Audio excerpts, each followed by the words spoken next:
Little shop update for you. I've taken what used to be my old workbench,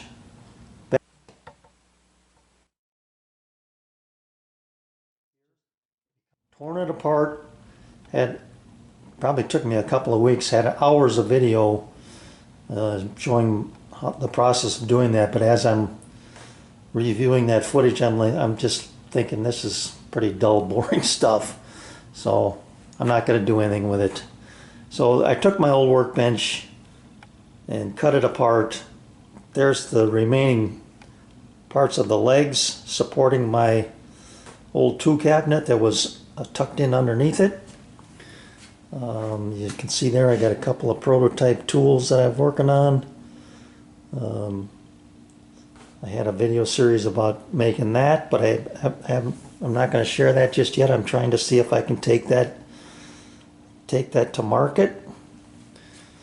There's the old front vise handles that were in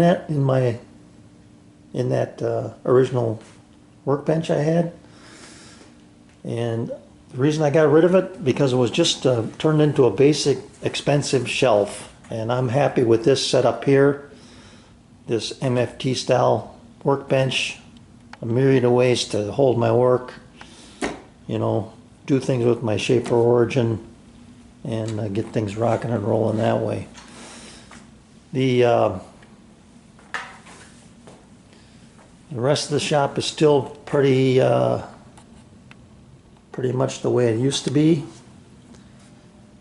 but I will show you over here.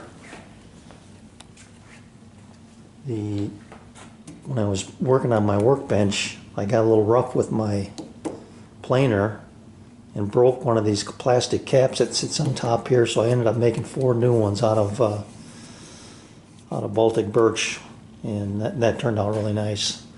I had a video series of showing how I installed this Wixie digital setup for a DeWalt 735 planer.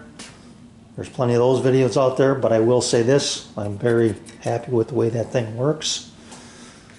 I've inherited a 3rd T-square fence that I can use for all my high work.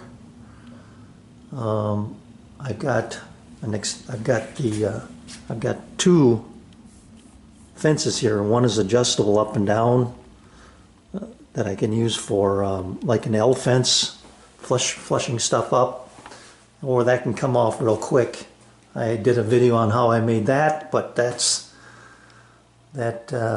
is also kind of dull and boring. So, I mean, I've been busy, but not doing anything really worth sharing. Here's my fence over here with the THK bearing rail on it that I can attach a lot of jigs to. Then my original fence, which is just a straight rip and crosscut fence. So I've got 3 setups that I can go to. Here's the old workbench back here in the corner. Ended up with a bunch of big old beefy slabs out of that thing.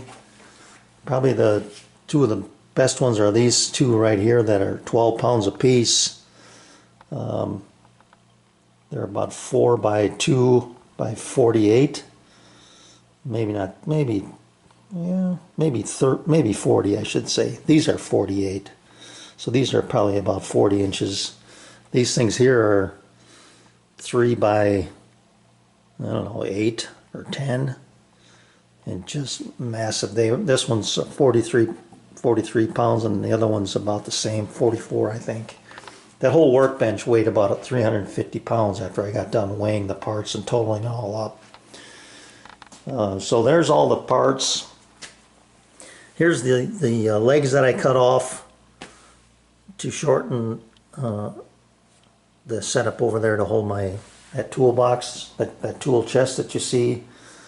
I'm going to take and cut these down, get rid of these mortise pieces here, and end up with a couple of small, pretty good chunky pieces too. So back here in the corner, this is the old tool holder that was on the very back of the workbench. Never used it. Here's my old vise. That was the old end vise.